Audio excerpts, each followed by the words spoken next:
இப்போ நம்ம என்ன பண்ண போறோம்னா புதினா தேங்காய் சட்னி. முதல்ல கடாயை வச்சு என்ன பண்றோம், எண்ணெய் ஊற்றிடுறோம். கல்லெண்ணெய் ஊற்றிடும் ஒரு 3-4 ஸ்பூனு ஊற்றிட்டு ஒரு ஸ்பூனு கடுகு. கடுகு வேணும்னா சேர்த்துக்குங்க, வேணான்றவங்க விட்டுருங்க. கடுகு நல்லா பொரிஞ்சிச்சு.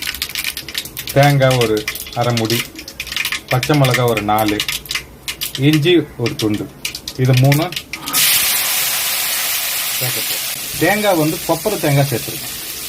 கொப்பரை தேங்காய் இல்லைன்னா நீங்கள் பச்சை தேங்காய் வாங்கி கூட செய்யலாம்.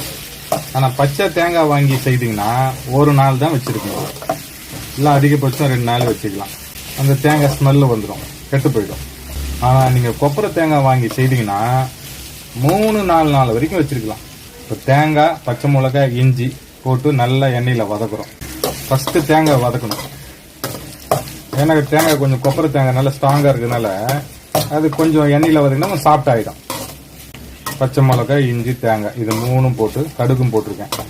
இப்போ நம்ம க்ளீன் பண்ண புதினா 2 கத்தை வாங்கியிருக்கேன், கொத்தமல்லி அரை கத்தை வாங்கியிருக்கேன், கருவேப்பிலை கொஞ்சம். இது 3 ஐட்டம்.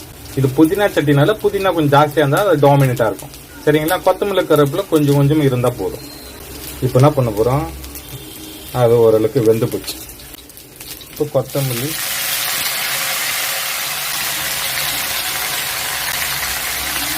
எண்ணெயில் அப்படியே நல்லா திருப்பி போட்டு வரணும். எண்ணெய் வந்து நீங்கள் தேவையான அளவு போட்டுக்கலாம்.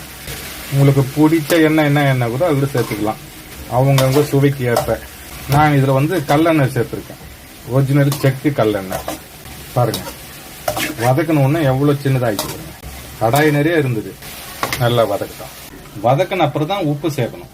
ஒரு ஸ்பூனு சேர்க்குறேன், பத்தலைன்னா அப்புறம் நம்ம சால்ட்டு சேர்த்துக்கலாம். இப்போ வந்து நான் கல் உப்பு சேர்த்துருக்கேன். நான் கடுகு எதுக்கு இப்போ முன்னாடியே சேர்த்துட்டேன்னா, சில பேர் வந்து பின்னாடி தாளிப்பாங்க. எண்ணெய் ஊற்றி கடுகு போட்டு அதுக்கப்புறம் இந்த பேஸ்ட்டு போட்டு தாளிச்சுட்டாங்கன்னா அது ஒரு டேஸ்ட்டு.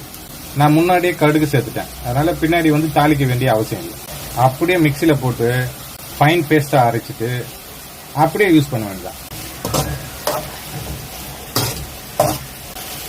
அவ்வளோதாங்க, நல்லா வெந்துச்சு. இப்போ என்ன பண்ண போகிறோம், ஆஃப் பண்ணிவிட்டு ஆறின உடனே நம்ம சட்னி அரைச்சிடுவோம். புதினா சட்னி ரெடி. இன்னொரு வீடியோவில் பார்க்கலாம். நன்றி, வணக்கம்.